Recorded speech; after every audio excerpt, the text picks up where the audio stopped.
బెంగళూరు హైవేలో అతి తక్కువ సమయంలో ఎక్కువ లాభాలను తెచ్చిపెట్టే అద్భుతమైన అవకాశాన్ని అస్సలు వదులుకోకండి. ముడా మరియు రెరా ప్రమాణాలతో ముస్తాబవుతున్న శ్రీ ఆద్రిక వెంచర్ లో అతి తక్కువ ధరలో ఓపెన్ ఫ్లాట్స్ పై ఇప్పుడే ఇన్వెస్ట్ చేయండి. ఈ వెంచర్ బాలనగర్ లో ఎన్నో డెవలప్మెంట్స్ అండ్ ఎంప్లాయ్మెంట్ జోన్స్ కు అతి చేరువలో కలదు. మరిన్ని వివరాలకు స్క్రీన్ మీద కనిపిస్తున్న నెంబర్ కు కాల్ లేదా వాట్సాప్ చేయండి.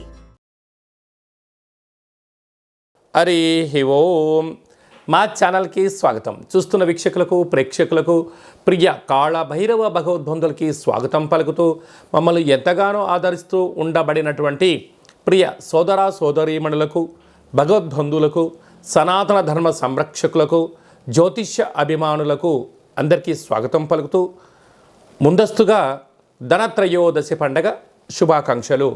అందరి ఇంట లక్ష్మీదేవి స్థిరనివాసంగా ఉంటూ అందరికీ భోగభాగ్యాలను సుఖశాంతులను ప్రసాదించాలని కోరుకుంటూ ఆశీర్వచనం.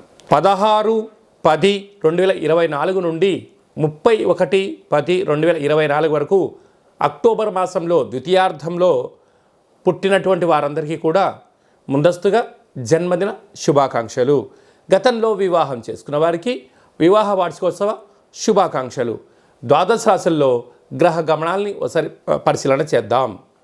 వృషభ రాశిలో దేవగురు బృహస్పతి సంచార స్థితి, కన్యరాశిలో కేతు సంచార స్థితి, తులారాశిలో రవి బుధ సంచార స్థితి, వృశ్చిక రాశిలో శుక్ర సంచార స్థితి, కుంభరాశిలో శని భగవానుడు సంచార స్థితి, మీనరాశిలో రాహు సంచార స్థితితో ద్వాదశ రాశుల్లో గ్రహ గమనాలు ఈ విధంగా ఉన్నాయి.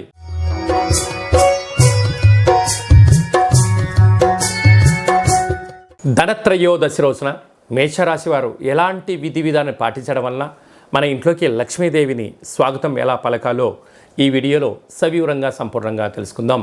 మేషరాశిలో ఏ నక్షత్రాలు వస్తాయనగా అశ్విని నక్షత్రంలోని 4 పాదాలు, భరణి నక్షత్రంలో 4 పాదాలు, కృత్తికా నక్షత్రంలోని 1 పాదం కలిపితే మేషరాశి. చాలామందికి డేటా బర్త్లు లేనటువంటి వారందరూ కూడా పేరు యొక్క మొదటి అక్షరాన్ని అనుసరిస్తూ ఆ రాశిని తెలుసుకునే ప్రయత్నం అవుతుంది.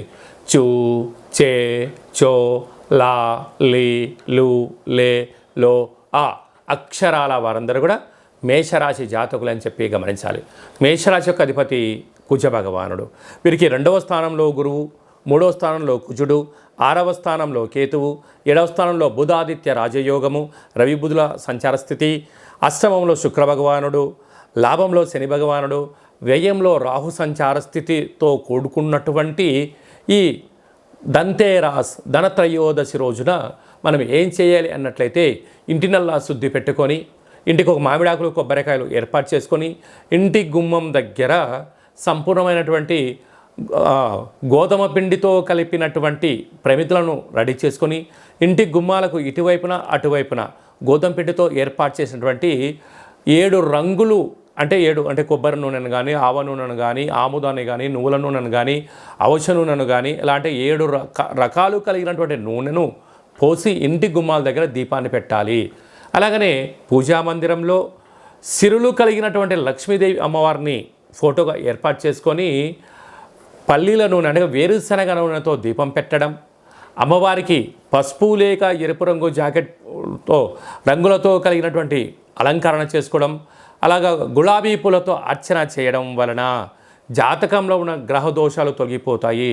అలాగే అమ్మవారి దగ్గర అఖండ దీపాన్ని వెలిగించేటువంటి కాల సమయంలో కింద అష్టదళ పద్మాన్ని వేసి గుమ్మడికాయను సగభాగాన్ని కట్ చేసి కూష్మాండ దీపాన్ని ఏర్పాటు చేసుకొని ఈ యొక్క దీపాన్ని నవధాన్యాల పైన ఉంచుకొని పూజ చేసినట్లయితే రుణ సమస్య, రోగ సమస్య, కుజదోషము, సర్పదోషము, నాగదోషము లాంటివి తొలగిపోయి లక్ష్మీదేవి కాశీలు కలుగుతాయని చెప్పి గమనించాలి.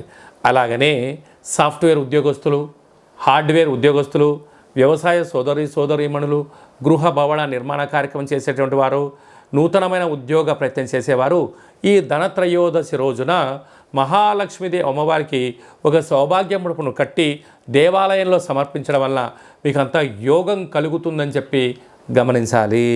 ఆశ్వీజ మాసంలో ముఖ్యమైనటువంటి పండుగల గురించి క్లుప్తంగా సవివరంగా సంపూర్ణంగా తెలుసుకుందాం. మనకు 17వ తారీఖున ఆశ్వీజ మాస శుద్ధ పూర్ణిమ. విశేషంగా అమ్మవారి యొక్క శరణవరాత్రులు అయిపోయినటువంటి పూర్ణిమ. అదే కాకుండా 24వ తారీఖున ఆశ్వీజమాస బహుళాష్టమి కనుక సమ్మోహనం చేసేటువంటి సమ్మోహన కాళభైరస్వామి యొక్క పూజ, శ్రవణం, కుష్మాండ దీపం మనకు యోగదాయకం అని చెప్పి గమనించగలగాలి.